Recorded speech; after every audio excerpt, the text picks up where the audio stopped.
你是想把一玉说给成郎？是啊。儿媳想着，成郎君年少有成，家世又好，一玉呢也到了该议亲的时候，若是能成，这岂不是一桩良缘？家世虽好，你只知其一，不知其二啊！母亲是不是介怀成郎君是庶出啊？但他年纪轻轻，已经中了举人，还有陆侯做倚仗，咱们家有了这样的姻亲，岂不是件好事儿？嫡庶并不重要，重要的是人品。成郎年幼时，时常被他兄长们欺负。自从倚仗了陆家学之后，你知道成郎是怎么对付他那2个兄长吗？一个意外身亡，还有一个远避他乡。你说这里的事情非我们所能想象啊！陆家学这个人深不可测，你说他年纪轻轻就被封了安北侯。成郎跟着陆家学以后，这关系上上下下左左右右，盘根错节呀！哎呀，我们一玉可是罗府精心教养的嫡长孙女，我万般不舍，把一玉嫁到这么一个深不可测的人家去。儿媳呀，俗话说得好啊，好女不愁嫁。刘博士府上的大郎刘敬品学兼优，翩翩公子，刘夫人也很中意一玉啊。你说这不是门当户对的好亲事吗？不过刘家只是从6品官阶。唉，刘敬啊，今年就要下场秋闱了，我相信他会功成名就的。您说的是，是儿媳想差了。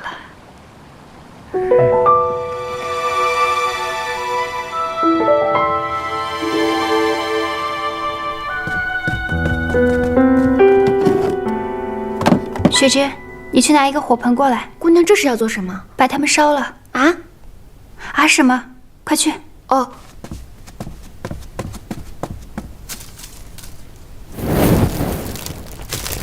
姑娘，你这是为何呀？有些东西烧了，一了百了。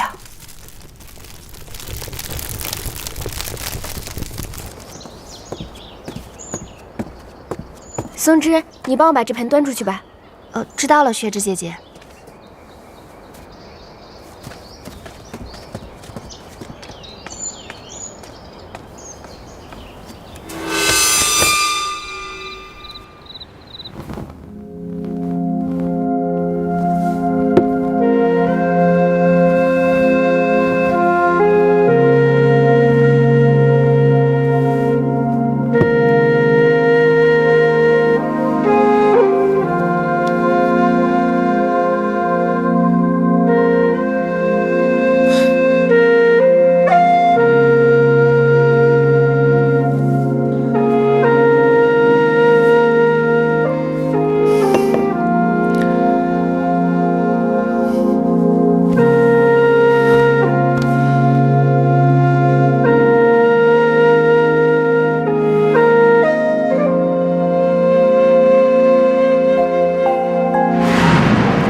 我跟你说话呢，你帮我剪一下风筝吧。你要是不理我，我就自己进来剪了。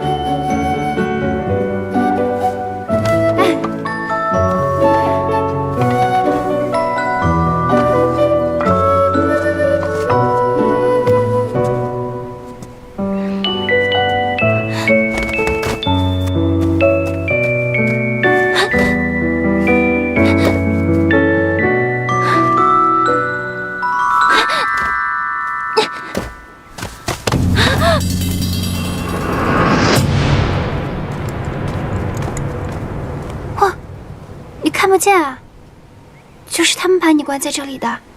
你是谁？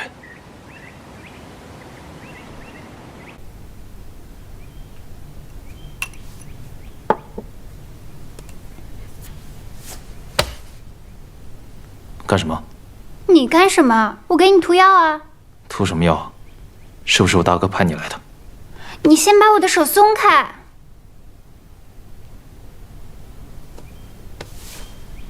年纪轻轻的，眼睛就看不见了，是挺可怜的。但是你也别自暴自弃。这个呀，是我一个会医术的小姐妹给你开的治眼睛的药，你记得每天都要涂。我还给你带了大篮子的好吃的，这里面还有一束玉簪花。我不能跟你多说了，我得先走了。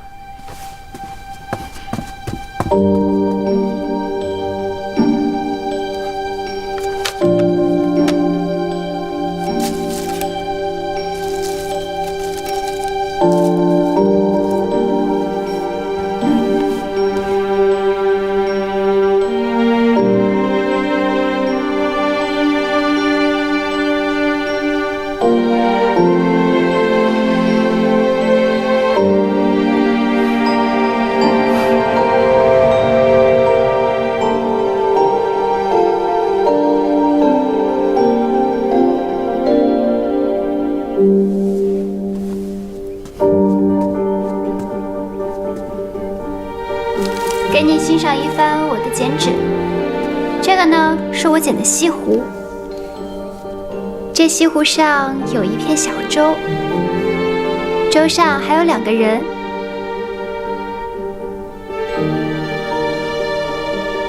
你能看到吗？能看到多少？我看不到，但是我也不用看。我知道，一个是梅梅，另一个是我。谁说的？这是我剪的一对父子，怎么会是你和我呢？那梅梅再剪一副，上面得有你有我。你就知道向我讨东西。你送我什么呀？你喜欢什么？我喜欢摩诃勒。你会做吗？我现在不会，但是我可以学。好，那我可等着了，可不许骗我。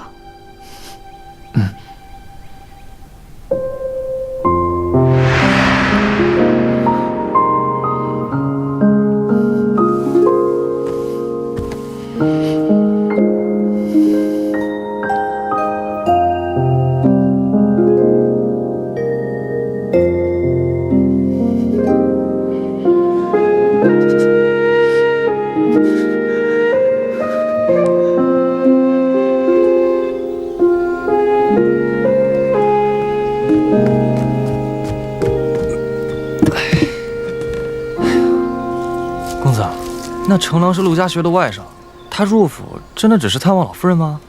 没那么简单。玲珑招供，他们是冲着正司来的。啊，公子，那你还有心思在这捡花啊？万一正司被他们发现了怎么办？我们找了那么多年都没有找到，他刚一来就能找到。那万一人家比公子聪明呢？他要是聪明，那就让他探探路。莫非公子是想利用他，先诱老夫人有所动作？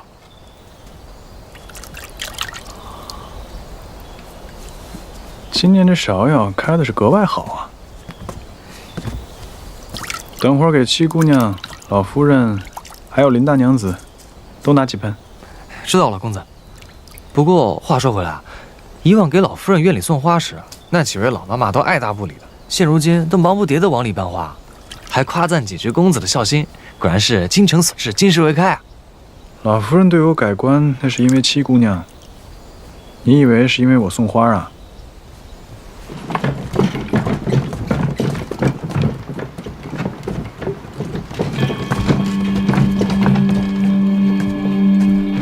公子，这人怎么一直盯着我们啊？他走他的，我们走我们的，没事。二位请留步。这位公子何事？请问听风阁怎么走？哦，绕过后山，向右拐，走到头就是了。多谢。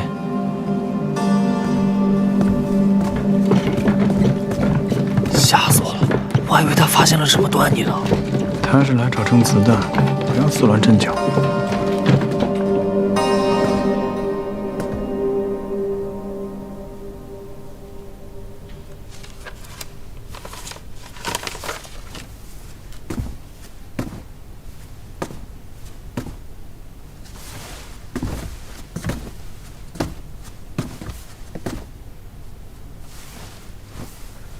程郎兄今日也来听课。罗府族学向有盛名，秋宫更是名冠京城。既来府上叨扰几日，怎可错过这个机会？罗府的郎君一贯如此用功吗？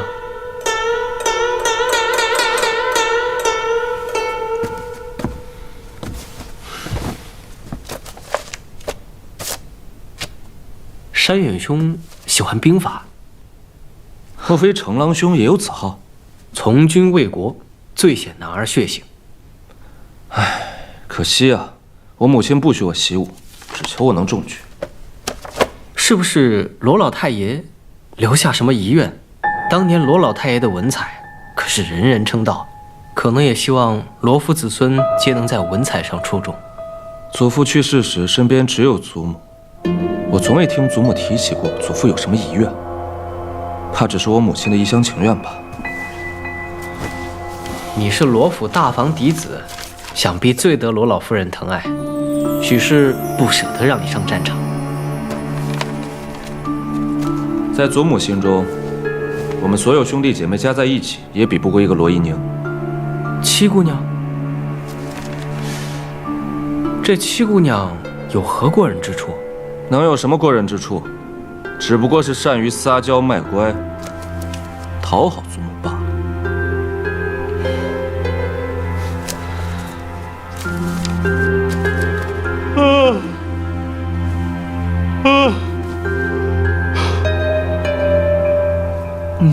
想必这位便是府上三公子吧？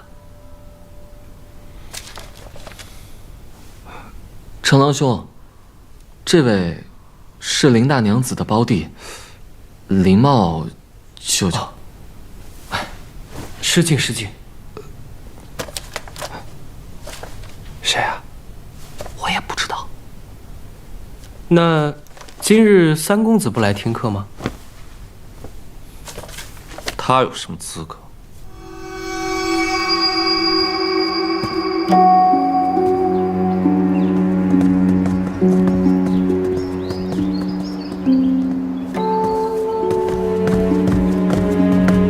七姑娘，陈公子，这是要去哪儿啊？我准备去给祖母请安。程某正要去给老夫人请安，不如同行，请。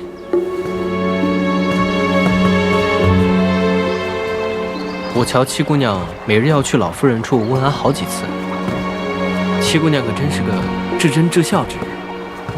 我年幼的时候丧母，自小是祖母带大的，到时候自然与祖母关系更亲厚一些。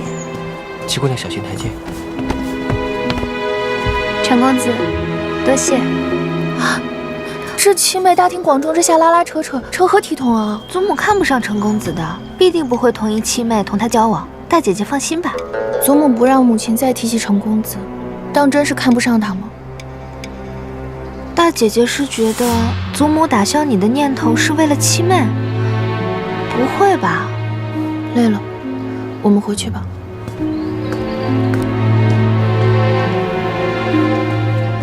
姑娘，我今日差点被陈公子吓死了，他这是何意？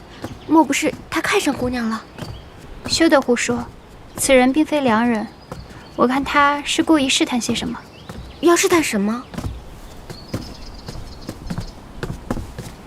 姑娘回来了，这是方才三公子送来的。放在这儿吧，回头我插花。你们先下去吧。是。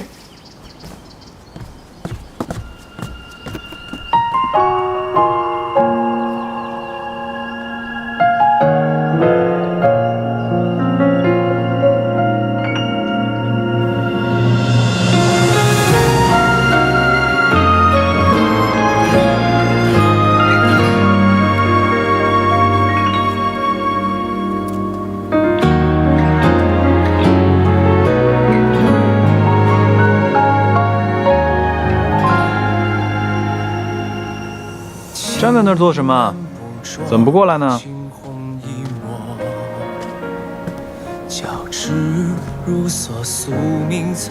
三哥的字写得真好看，要是能坦坦荡荡，让他人看看，会更好。其他人的看法我并不在意。三哥，这是在做文章呢，我来的不巧，饶你破题了。没想到七妹妹还看得懂这些。之前在别院的时候，祖母请过一位女先生，也教我读书识字。当时我好奇，就问过一些。三哥，可曾想过求取功名？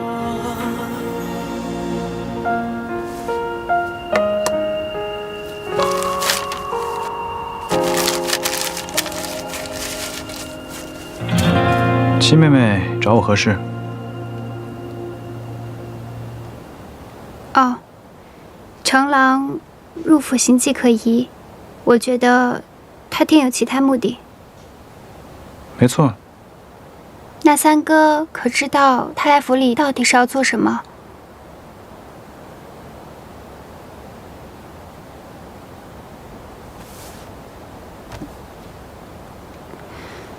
那三哥能不能告诉我，他会伤害祖母还有府里其他人吗？七妹放心，我定不会让他这么做。有三哥这句话，我便放心了。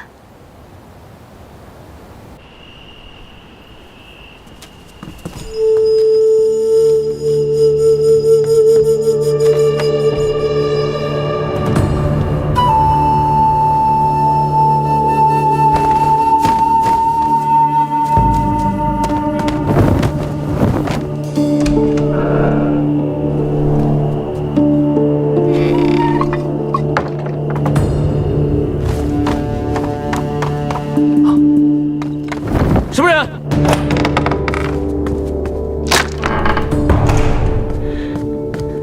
老夫人，府内有黑衣人出没。黑衣人？白管家说是在客房附近发现的踪影，因为程公子是客，他也不便进屋搜查。二爷他知道吗？白管家是先来木樨堂通报的。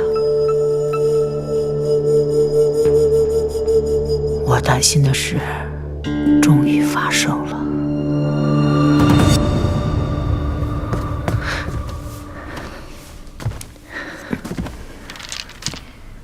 老夫人是担心程公子入府是为了那份东西。程郎是陆家学的外甥，这个陆家学靠上谁平步青云的，这我心里非常清楚。今日程郎突然登门造访，我已经生疑了。文斋啊文斋，你丢下这么一大烂摊子，你叫我怎么办？老太爷刚挣了一辈子，当初您不也是看中了这一点？叫白管家不要声张，盯着点就是了。是。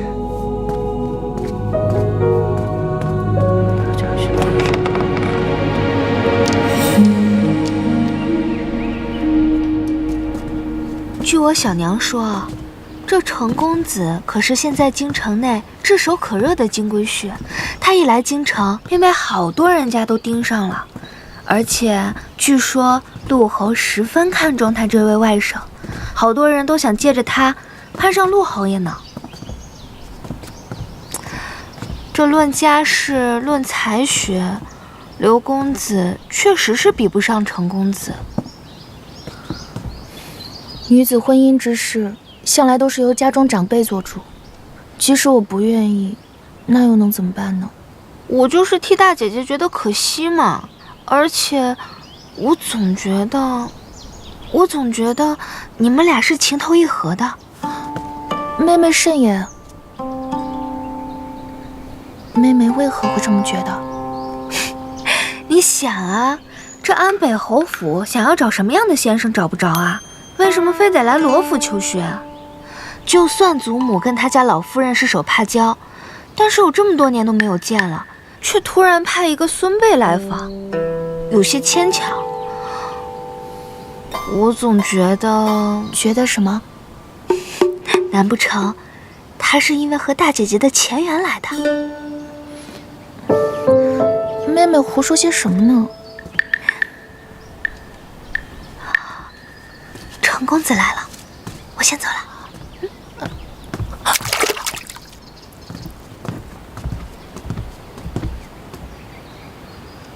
你也走。是。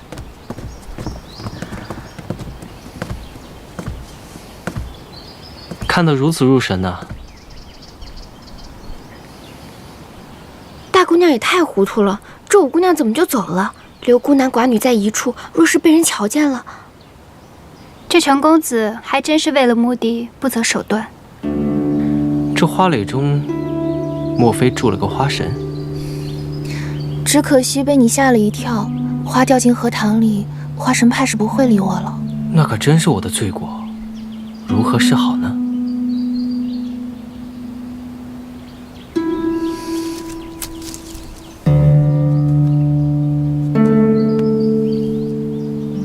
你回头告诉下院子里的人，之后行事说话都要更注意一些。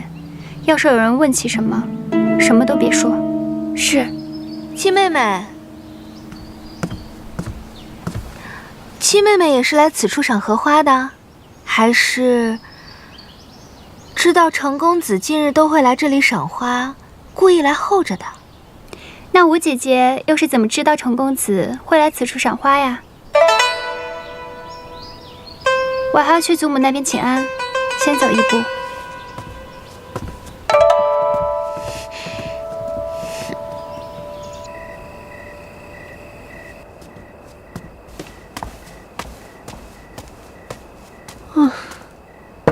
来，这真有用啊！我你还不信啊？只要消化好了，吃什么消化什么，肯定会瘦的。试试。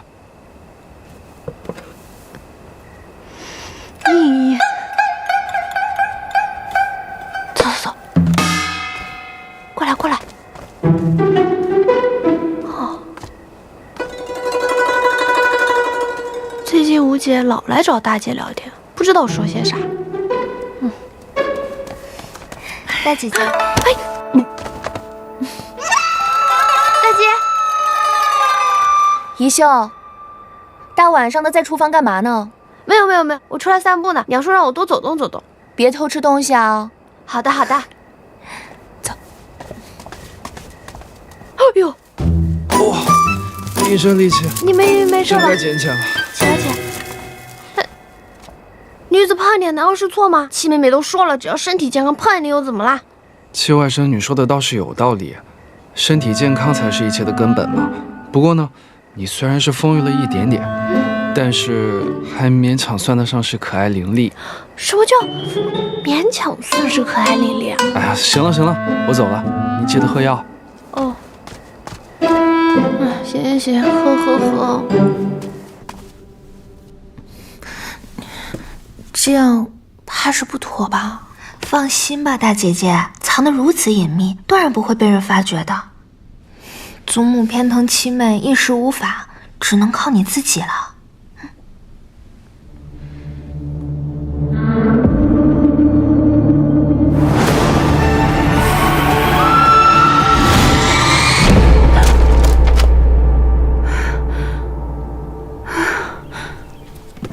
姑娘可是又做噩梦了。您之前在别人落水后就时常做噩梦，后来青去帮您调理了之后便好了许多，怎么近来又开始做噩梦了？我没事，等青去回来，给我熬几副安神的汤药，我喝了就会好的。七妹妹，我之前藏在你那儿的宝贝盒子呢？看给你急的，我藏在书房里了。哦，雪芝，快去拿过来。哎呀，我跟你说，我娘今天被刘家大娘子叫去看戏，千载难逢的好酒，我可得好好吃一顿。姑娘，你不能吃太多了，不然明日大娘子又要给你量身刑了。没事，现在我有后路了。哎，我刚看的荷叶还不错，一会儿让他们摘几片荷叶，晚上我们做荷叶糯米鸡。七妹妹，走，一起去摘。我还要看账本呢。看什么账本？俗话说民以食为天。走，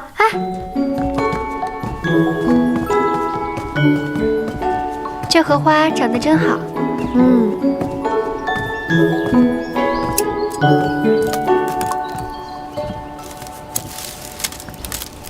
姑娘，起来吧。你们是哪房的丫头啊？摘这么多荷花干嘛？六姑娘，我们是被大娘子拨去伺候成儿公子的。大娘子说，寻常的花俗气，便让我们摘些荷花放在成儿公子的房间里。哦，行，那送去吧。等等，这成公子的书房摘这么多荷花做什么？他书房里又没有池子，也放不下呀。还有一些是大姑娘要的。啊？大姐姐什么时候喜欢荷花了？奴婢也不知道。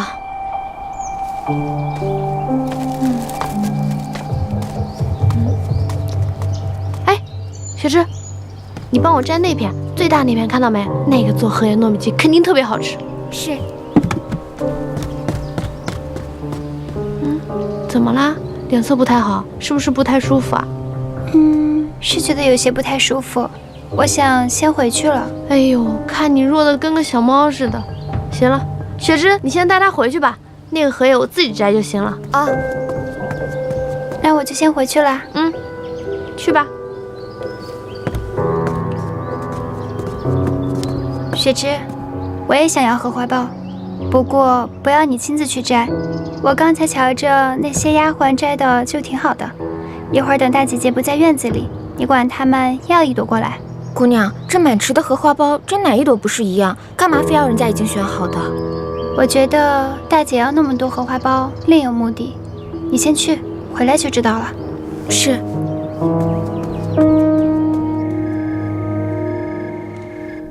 姑娘，要不要我去厨房给您拿些绿豆汤来，让您喝了提提神？好。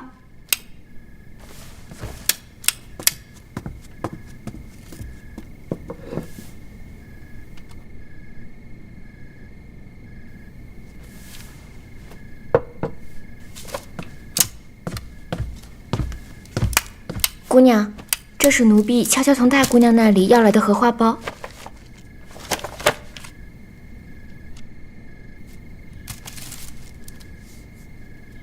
姑娘在瞧什么？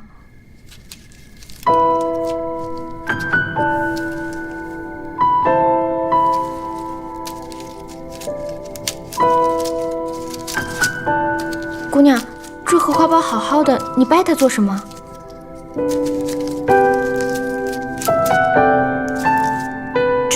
奴婢拿回来之后就没有动过，这荷花苞里为何会有一张纸条呢？玲珑骰子安红豆，入骨相思知不知？上次大姐姐要荷花苞，我就已经觉得奇怪了，没想到她竟然这么大胆，学着戏文里的姑娘给别人传情诗。这如何使得？大姑娘也太糊涂了，咱们府都快和刘家定亲了。姑娘，这事咱得去告诉老夫人。这件事情若是我告诉祖母，大姐姐日后定会怪我；若是我不告诉祖母，以大姐姐的脾气，不知道会闯出什么祸来。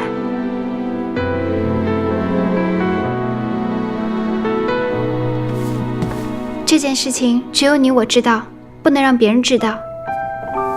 这个字条也是，就当没有看见过。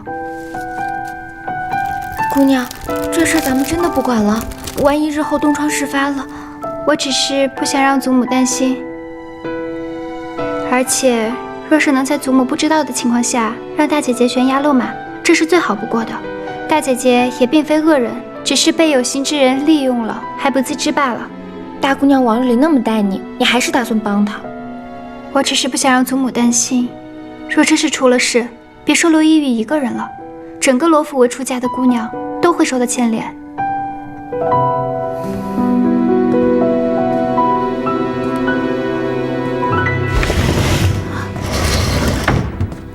怎么样了，小姐？这是陈二公子的回信。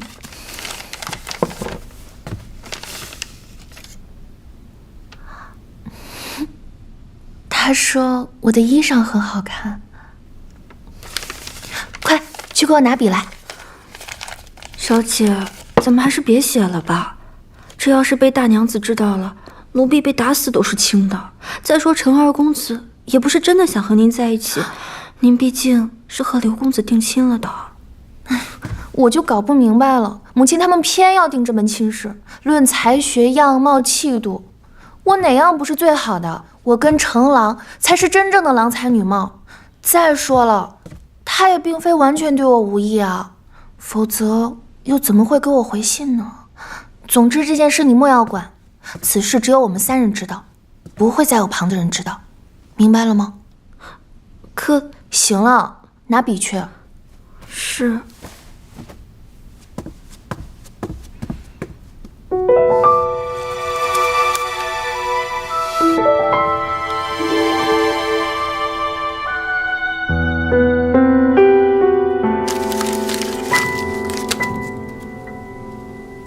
公子，罗一玉竟敢如此与你私下通信，看来他是真对你动了心了。你可曾从他口中得到什么消息啊？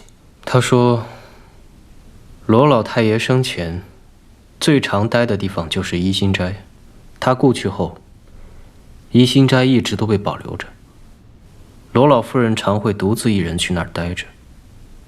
那证词会不会就在怡心斋？有可能，找机会进去翻一翻。这罗一玉虽是大房嫡女，但大房嫡女不如二房得罗老夫人的心。罗一玉也是知之甚少，套不出什么话来。回头把这些话都扔了。好。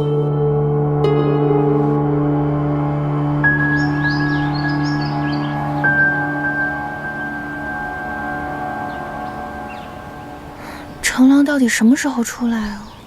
大姐姐，这是在看什么呢？七妹妹来这儿做什么？七妹妹又是来这儿看什么的？我们姐妹几个里面，论女工，还是姐姐做得好。瞧这荷花，绣得栩栩如生。若是再绣一首诗在旁边，不若就绣“玲珑骰子安红豆，入骨相思知不知”这2句。大姐姐是不喜欢啊，我倒是挺喜欢的，念起来觉得舒服。只不过相思入骨又如何？今日是被我捡了去，若明日被别人瞧见，可怎么办？你怎么知道的？我是为了大姐姐好。你是不是也轻信程郎，所以才故意盯着我的？我与他素无交集，话都没有说过几句。大姐姐慎言。大姐姐真心觉得程郎是可以托付的人。你这话什么意思？这是程公子今日命下面2个人扔出去的，还好我留意着捡了回来。若是被旁人看了去，可怎么办？大伯母、祖母还有各位姐妹，都该怎么办啊？大姐姐，孔怀兄弟同气连枝，一荣俱荣，一损俱损的道理，别人怕是不明白，可是聪慧如你，怎么会不明白呢？我是糊涂了，妹妹只要不说出去就成。放心吧，这件事情我是不会说出去的，只要你以后不要再犯糊涂就好。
快去跳水救火呀！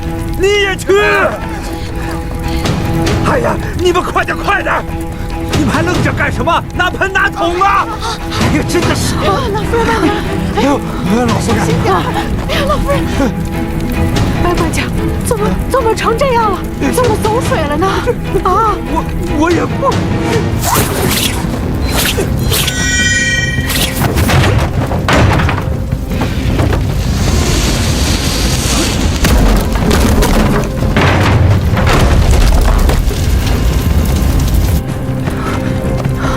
二爷，母亲，你去避一避吧，这有我的。避什么呀？赶快找人来救火呀！白管家还愣着干什么？快找人去救火呀！去！是二爷。怎么会烧着这身体？怎么烧成这样？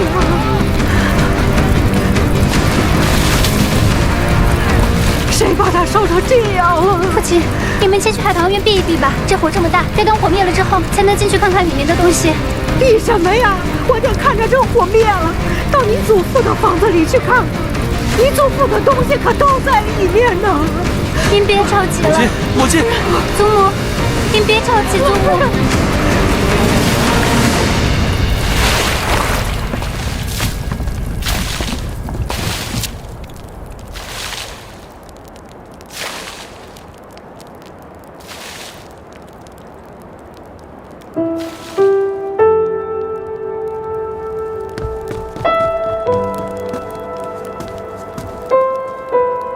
母亲，您放心，儿子一定竭尽全力帮你复原一心斋。这屋子可以重建，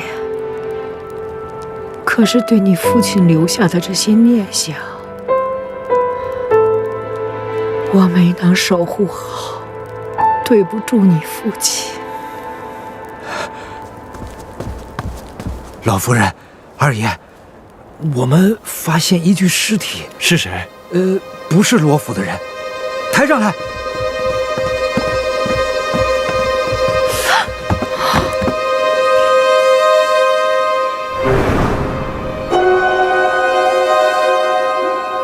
快去报官啊！是。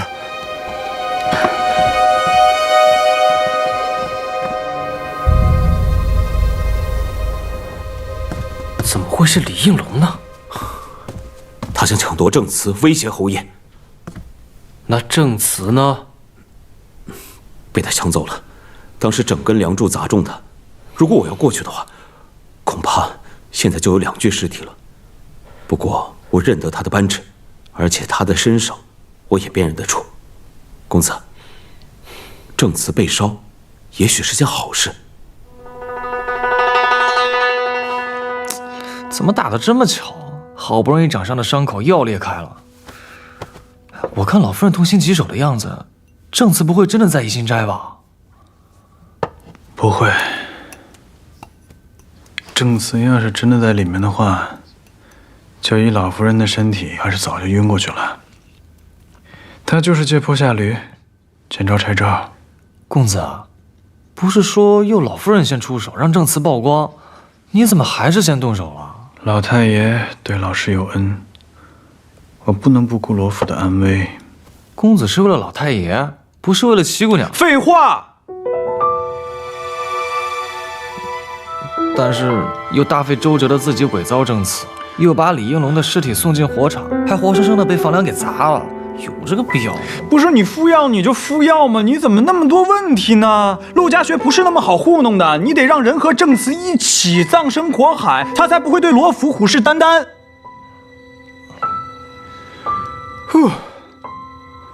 敷药。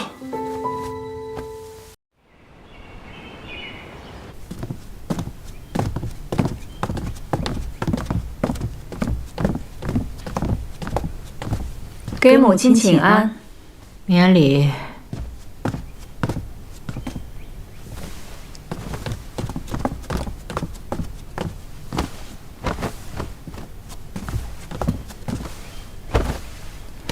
给祖母请安。请起。谢祖母。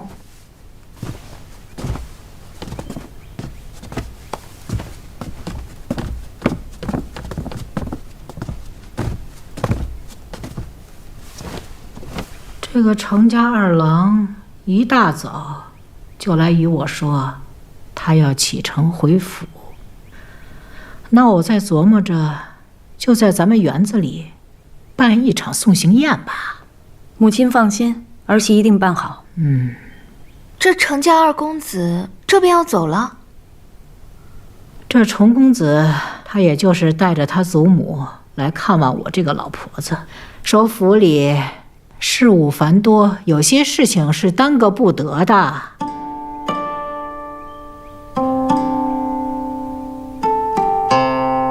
行了，我和海如有重要的事要说，你们回吧。我们先退下了。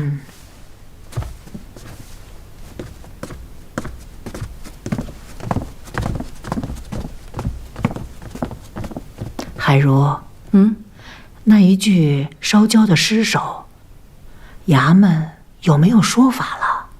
查不出是何人，但我们罗家素来不与人结怨，衙门推断应该是入室盗窃的小贼。你相信吗？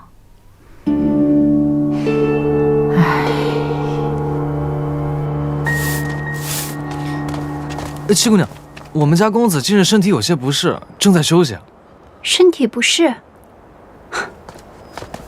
七姑娘，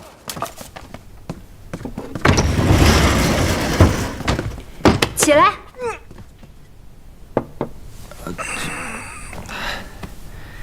怎么了，七妹？你们先出去。没事，出去。是。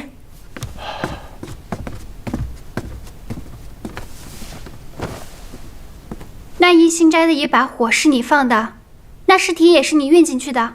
是。你为何要行如此凶险之事？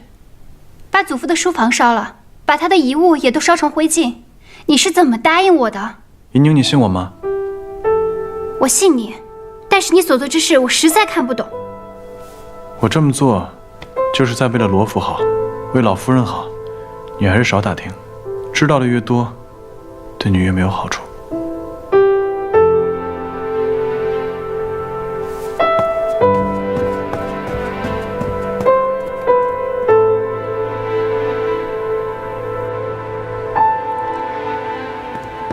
姑娘，看看谁来了。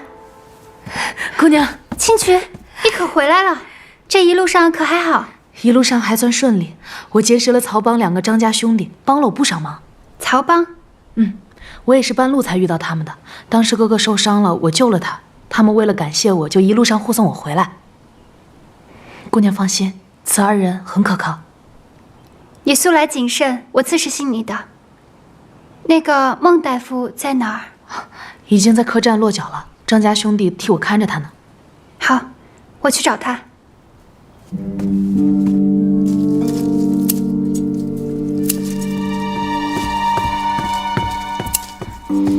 小娘，青渠回府了，他在海棠院逗留片刻后，七姑娘跟他一同离府了。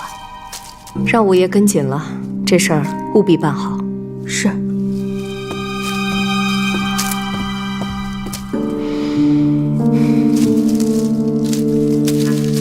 好看。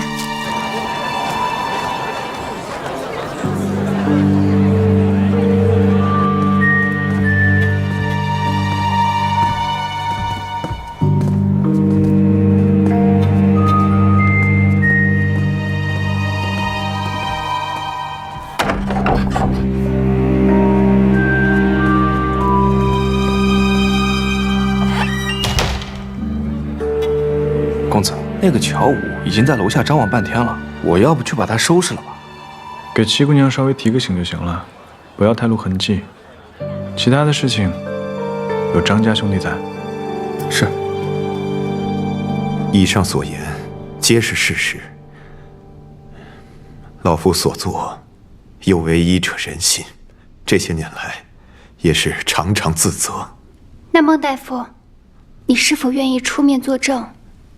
那是自然，要不然我也不会跟着青渠姑娘进京了。孟大夫，那就麻烦您了。哎呀，哪里哪里。2人慢走，得空您再来。哎，客官，这边请，这边有雅座。来。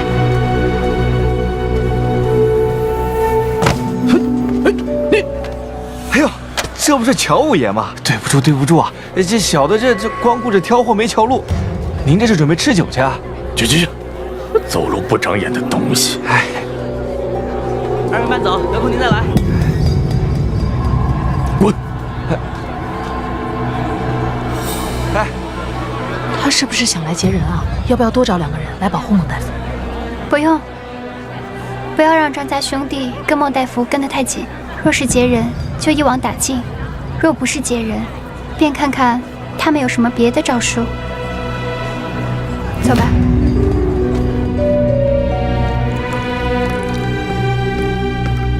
小娘，五爷递消息来，事已办妥。那就好。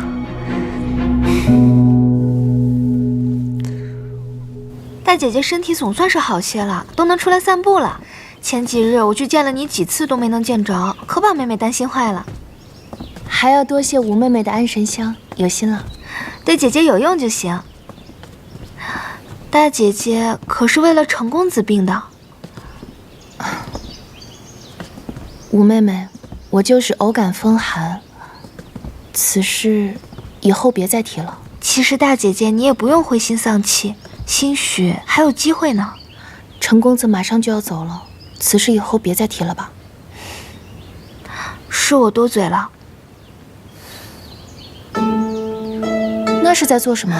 林大娘子请了如今京城内最火的戏班子来助兴，程公子毕竟是贵客嘛，宴会也得热闹些。是啊，这府中好久没有这么热闹了。我们去瞧瞧，走吧。哎，这是什么？这罗带绣工不凡，尤其是这上面的兰花，绣法繁复，这可不是一般人能用的，怎么会丢在这儿呢？这七叶兰花，小生连青见过2位姑娘。姑娘手中的罗带是对小生很重要之人所赠之物，请姑娘归还。你就是连青？正是在下，还请这位姑娘归还。多谢。这连青是谁啊？这连青可是如今京城内最有名的杂剧伶人，他一出台，可谓是万人空巷呢。只是这么精致的罗带，怎么会是他的东西呢？大姐姐，这罗带我看着有点眼熟，好像见七妹妹用过。什么？这话可不能乱说。会不会是你看走眼了？也许吧。大姐姐说的是，兴许是我看错了。行了，此处人多嘴杂的，咱们还是快点走吧。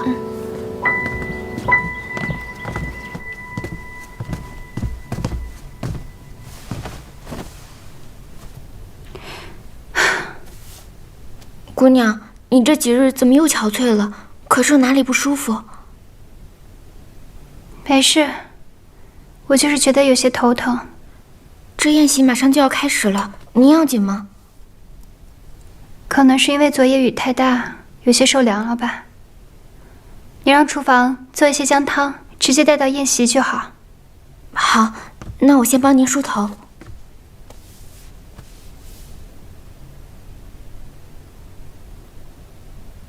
松枝，你瞧什么呢？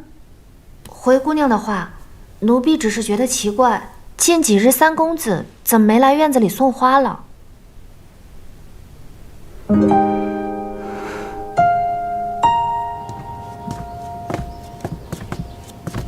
姑娘，昨夜刚下了雨，今日天气又凉了许多，您的身子受得住吗？你去给我拿一件披风过来吧。是。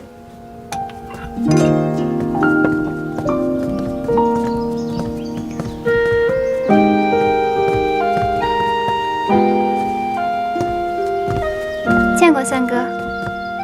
秦妹妹，今日天凉，还是要多穿一些。倒是三哥，整日日理万机的，还是多注意自己的身子吧。对了，我的事情你还是别管了，有些恩怨与你无关。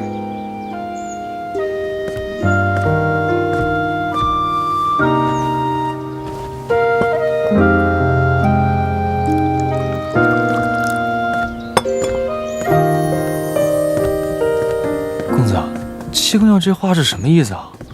莫不是她已经知道了你在外面忙她的事儿？别多事儿。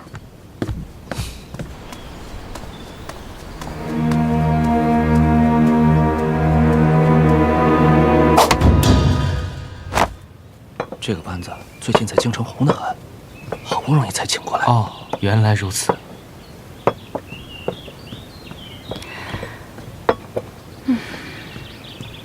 母亲，祖母什么时候来？我好饿呀。再等等吧。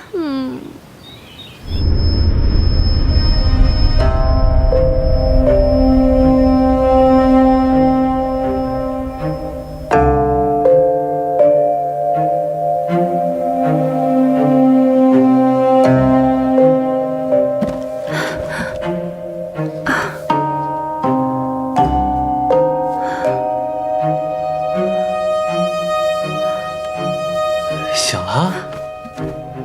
你是谁？我是谁？七姑娘竟然还不知道？这定情信物都送我了，你说我想干嘛呀？我当然是要……七姑娘，你要去哪儿啊？七姑娘，七姑娘，七姑娘，你要去哪儿啊？七姑娘，七姑娘。七姑娘，七姑娘，七姑娘。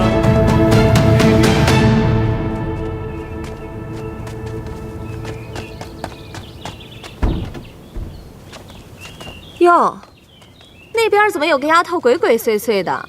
干嘛呢？好像是怡宁房里的小丫头。瑞香，把她叫过来问问，看看怎么回事儿。是。你过来！哎，你跑什么呀？走，快说你在那干嘛？七姑娘让我在偏院门口守着，若有人来了，立马去告诉他。你这话是什么意思？你家姑娘现在在何处？就在里面。就七姑娘一个人在里边？还有一男子。我想死你了！伤风败俗的孽女，给我滚出来！怎么是你？父亲以为是谁？怡宁呢？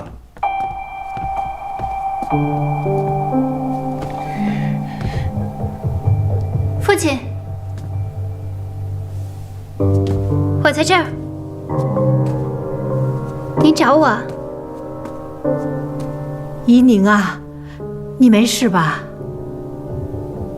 祖母，母亲，我没事。就是这个人把我敲晕，还将我胁迫至此，还好3个及时赶到，才救了我。七姑娘，你胡说什么呢？不是你约我再次相见的吗？这不是你让小丫头带来约我见面的信吗？的确是七姑娘让我把信交给此人的。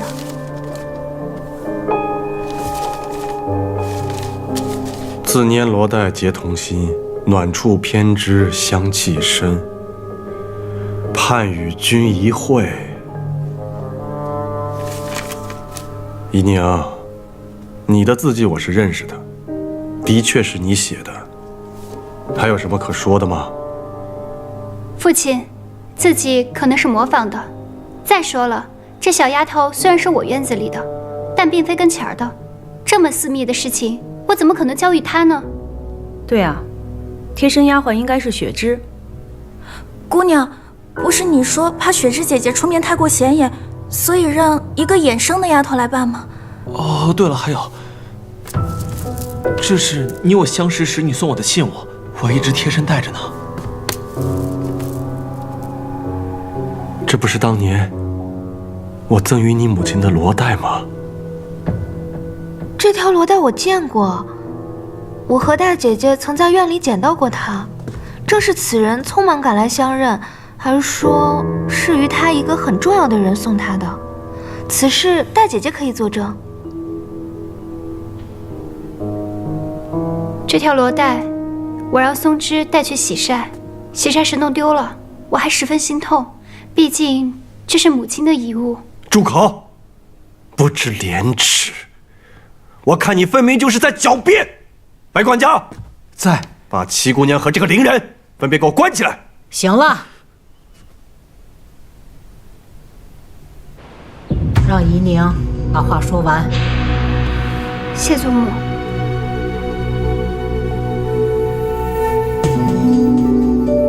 我何时赠予你这罗带？远景阁那日，有贼人生乱，你迷了路，是我救了你。你是如何救我的？那日天气极好，你穿着一件淡黄色的被子，格外的好看。你感激我相救之情，咱俩一见倾心，你赠了我罗带，许下白首盟约，就让我来罗府寻你啊。那日是我救了七姑娘，何时见过你啊？淡黄色的被子。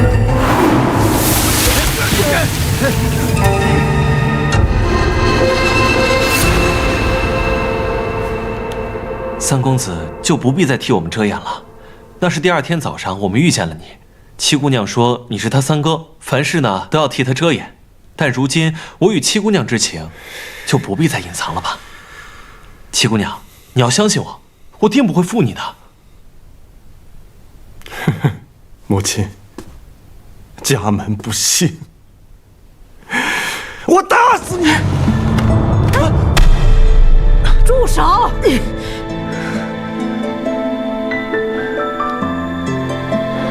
能动动脑子吗？此事疑点甚多，还没问清楚呢，你就动手。母亲，如今人证物证俱在，如果再问下去的话，就是丢咱们罗家的脸。你说你在远景阁何处救了他？当日那么乱，你又是如何脱身的？那日太暗了，这具体在何处，我也记不大清了。太暗？你刚才不是还说天气极好吗？还有，你刚才说你救了我，可是，在当日北面桃林遇难，南面桥洞下躲雨的事情，你却一件都说不出来。对，我就是在桃林救的你，然后带着你一路跑到南面桥洞下。那时你衣衫还淋湿了，是我生火烤干了你的衣裳。你见我有君子之风，于是要托付终生，这才送了我罗带嘛。远景阁北面是汴河，哪儿来的桃林呢？南面才是桃林，可没有桥洞，而且那日哪来的雨？你这个戏子真是阎罗王出告示，鬼话连篇。说吧，谁让你诬陷了七姑娘？我第一次去远景阁，那日又乱，具体我记不清了。但这罗带确实是七姑娘赠我的。父亲，这罗带与您送我母亲的不是同一条，您仔细看看。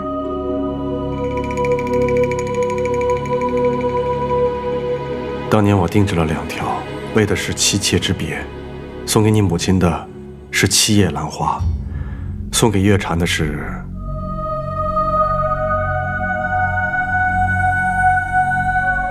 6叶兰花。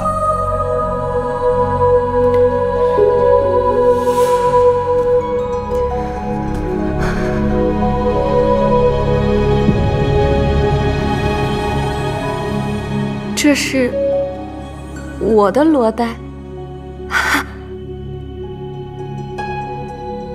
不可能，这怎么可能是我的呢？这一定是有人偷了妾身的罗带啊！老爷，你一定要替妾身做主。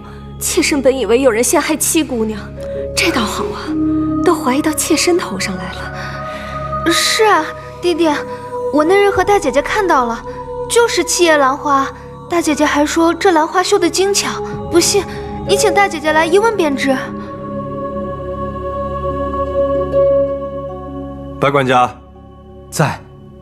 去请大姑娘过来，然后跟陈公子说，就说还能说什么？你还能说什么？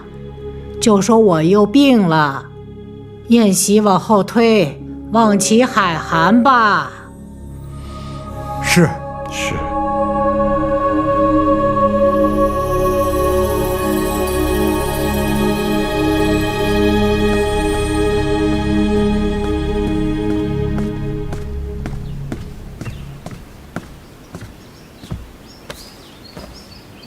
大娘子，老夫人病了，宴席往后推一推。知道了。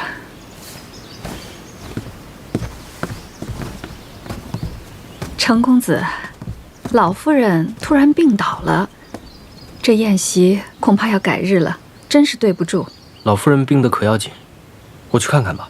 不劳烦程公子了，现在老夫人的院子里全是人，我也得赶快去伺候着。既是如此，那我也不便多叨扰。今日我就离府，烦请陈大娘子替我转达。多谢程公子。秀儿，你跟山哥快回院子去吧。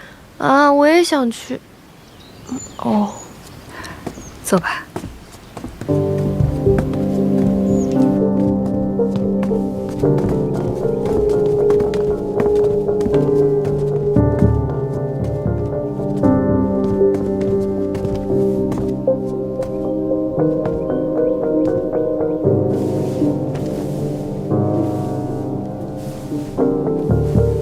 母亲，叫我们过来是有何事啊？我有些话要问一玉。大姐姐，你可还记得前几日我们在院里散步的时候，曾捡到过一条罗带，随后便还给了那莲青？记得。当时我们还讨论过上面绣的兰花，大姐姐应记得，是一朵七叶兰花。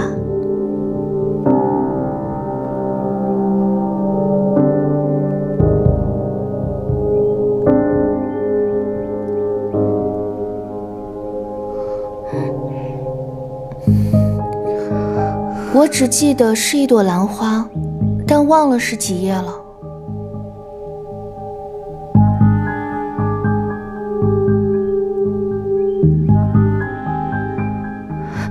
官人，妾身真的是冤枉的，我真的不认识这伶人。这怎么可能的？那信上的诗呢？的确是七妹妹的字迹，这又如何解释？行了，都先各自回自己的院子，没有我的允许，不许出来。至于这个伶人，不如报官吧。让府衙的人用刑审问，还怕他不说实话吗？还嫌不够丢人吗？报什么官？那官人这意思，不审了。这怎么行呢？必须还我们怡宁一个清白。大娘子此话差矣，此事未有定论，妾身也是清白的。再容我想想。白管家在，先把这个伶人关进柴房。是。弟弟，那我先扶小娘回房了。站住！若是父亲觉得理不清头绪，便替女儿理理。千渠，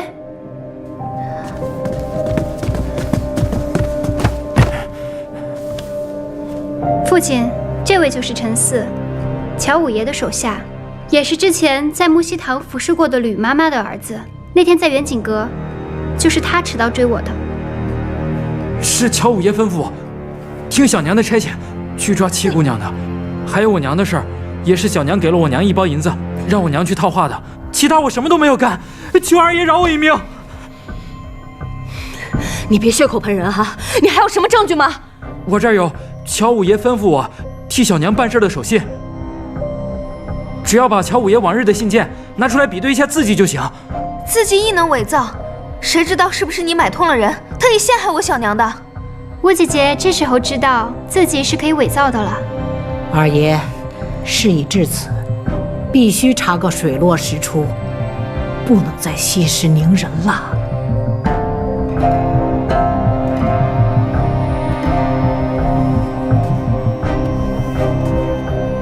但凭母亲吩咐。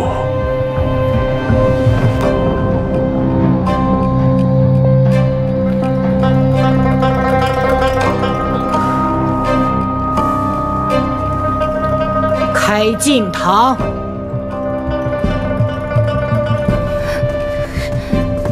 母亲，那我也先带一玉回去了。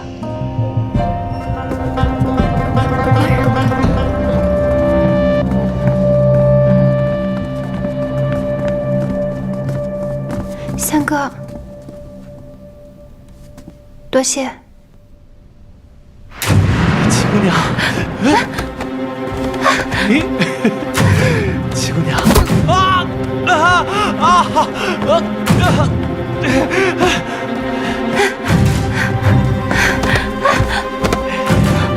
七姑娘，七姑娘，你去哪儿了？七姑娘，干什么？七姑娘，我要换罗台。七姑娘，七姑娘，七姑娘，哎，七姑娘，你喜欢玩这个呀？七姑娘，七姑娘，七姑娘，七姑娘，摸到你的手了，七姑娘。哦。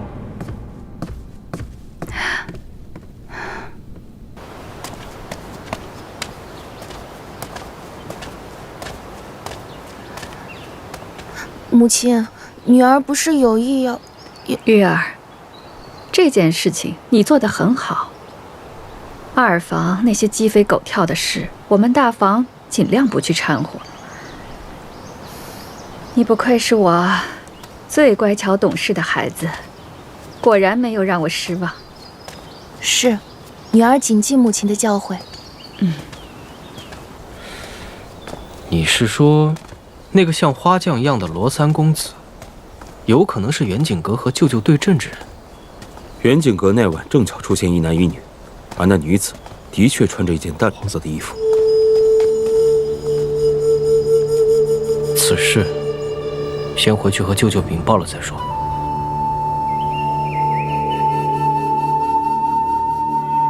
乔月禅，这么多年来，我念你为我们罗家育有一儿一女，所以我就缺少对你的管束了。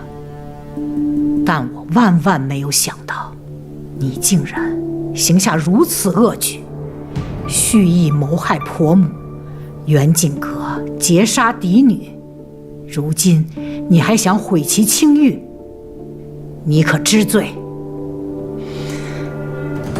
老夫人，陈四说是乔五爷吩咐他做这个做那个，那也只是一面之词啊。乔五爷本人并不在此，陈四敢跟他当面对质吗？父亲，小娘服侍您多年，一心为您，她不会做这样的事的。爹爹，我小娘每天只关心您是不是冷了，是不是饿了，她心里只有您啊。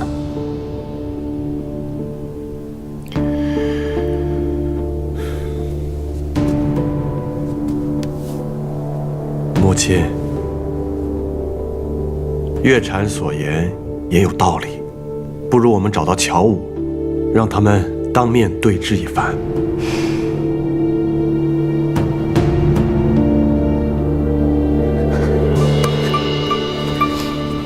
月禅，你……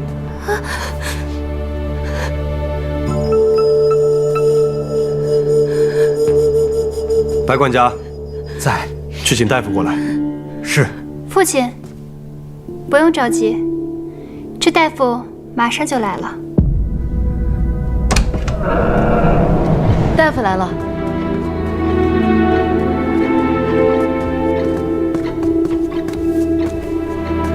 陈大夫，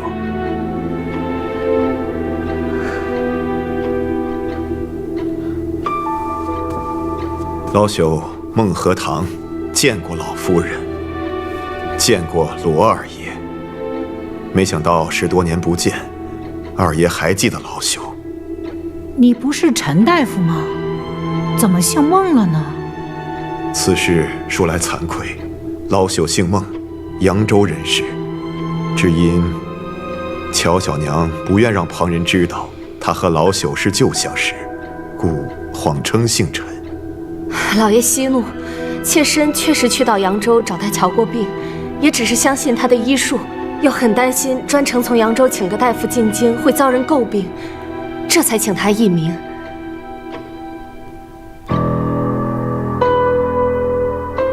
老朽几次进京，曾先后为乔小娘保下了2胎，但有一胎，奈何乔小娘心事过重，伤及了胎儿。老朽虽尽了全力，还是功亏一篑。乔小娘为了不让老朽说出此事，亲自买了宅子，赠予老朽。老朽一时迷了心窍，便照他吩咐所说，滑胎是七姑娘所做，老朽对不住七姑娘。乔月禅呐，乔月禅，你自己保不住你的孩子，居然嫁祸于人，嫁祸于一个小姑娘，居心何其毒也！可怜的怡宁，因为此事被赶去了别院，一去就去了10多年，这些都是拜你所赐。你这是诬陷，你就是诬陷！你说我送你宅子，你有何证据？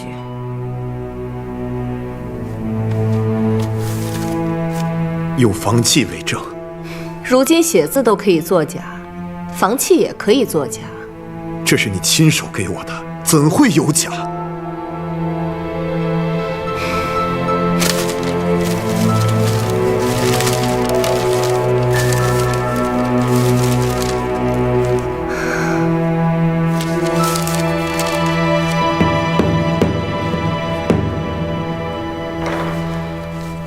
房契上写的是庚子年的4月初5，那日莲儿生了场大病，我去寺庙如素祈福，官人担心我腹中的孩子，亲自陪我去的寺庙。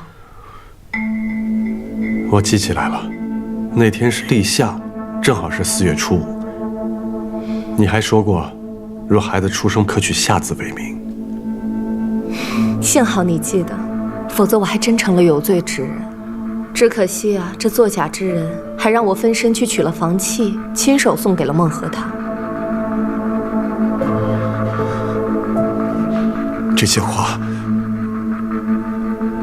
是七姑娘让我说的，那宅子也是她送给我的，让我编排当年的旧事来陷害乔小娘。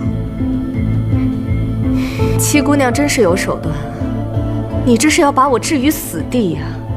枉我当初对你视如己出，比对莲儿都好，你为什么要陷害我？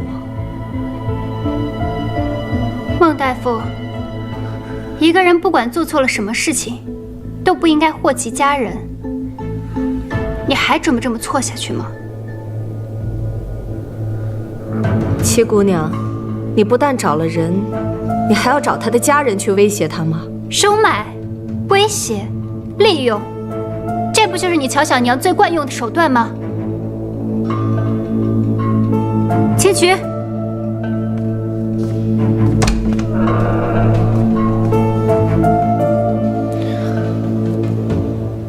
公子，你的伤口渗血了，这样下去让人发现可不得了。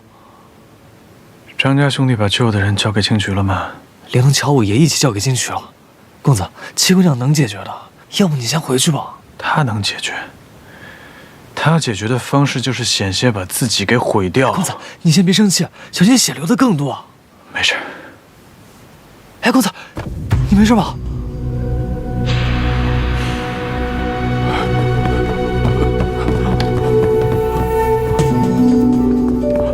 姐，你别怪我，这件事情瞒不住了，我全都招了。二爷，老夫人，我知道错了，饶了我吧，饶了我吧，我错了。老夫人，此人是乔五爷，受了乔小娘的指使抓了孟大夫，后来孟大夫被我接走了，他便抓了孟大夫在老家的妻女。孟大夫回京以后，他伺机接近威胁，让孟大夫反过来诬陷我家七姑娘。我这里有乔五爷的罪状，还有乔小娘指使乔五爷做事的亲笔信。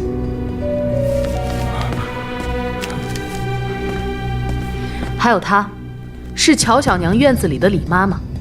当年乔小娘栽赃嫁祸之时，她亦可以作证。李妈妈，你不是告病回乡了吗？大娘子，因为老奴知道乔小娘当年对七姑娘还有顾大娘子所做的恶事，她怕老奴离开她的院子之后说漏嘴，于是威逼着老奴离开，又在半路想加害于老奴。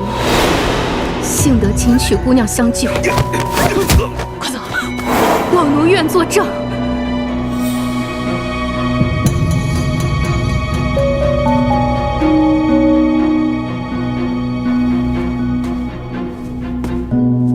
孟大夫，事已至此，你还不想说实话吗？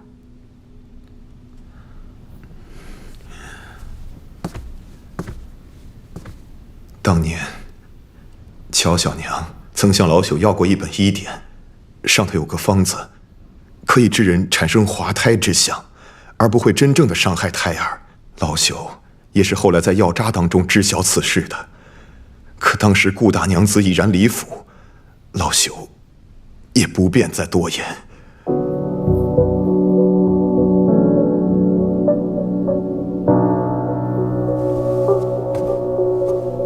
明兰害你之事，都是你自己所为。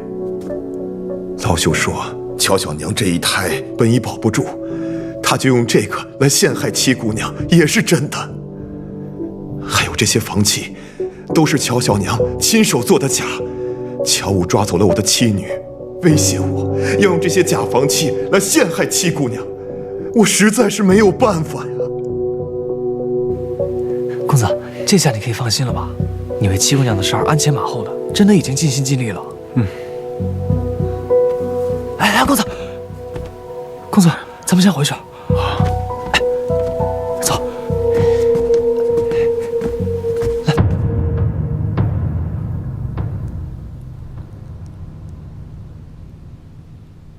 罗姨娘，当你进府第一天，这一幕就是你盼着的。你如愿以偿了。乔小娘，这句话应该是我问你吧？自打我回府以来，你就一直算计，却没想到搬起石头砸了自己的脚。我哪算得过你？仗着罗家嫡女的身份，作威作福，那也比不上小娘心思歹毒。先是害了我母亲，如今又想害我。今天的这一切，都是因为你咎由自取。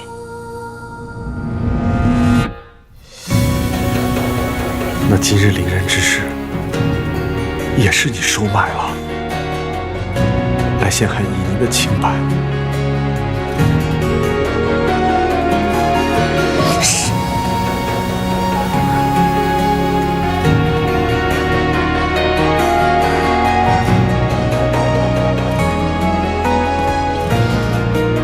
月禅，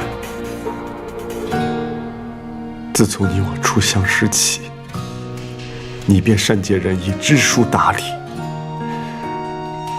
我视你为知音呐。可你为何变得如此的恶毒？为何这么多年，我给足你银两体面，我从来就没有亏待过你，为何不说话？你说话呀！你说话呀！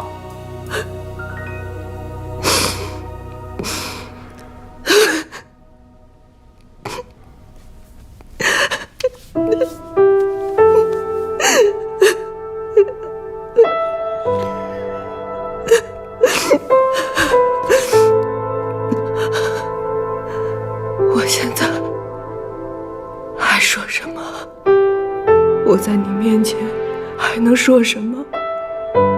啊！当年你许我的大娘子啊，你娶了顾明兰，我都不知道我哪一点比不上她。是不是只因为我是一个庶女？你告诉我，我到现在都没有弄明白。与我在一起，你就是为了大娘子的名分吗？我一日做了妾，我就是想赶走顾明兰。可之后你又娶了林寒如，她又是一个富家之女，我又怎么比得过？我看我是有错，可是我千错万错。我为你生下了一儿一女，我心里念的想的都是你，我的一辈子都给了这2个孩子，我没有什么想法。我希望我的2个孩子能够为罗家光宗耀祖，你明白吗？我一生都很好强，我是错，我是输，我的孩子不能输。罗成章，我们的孩子不能输啊！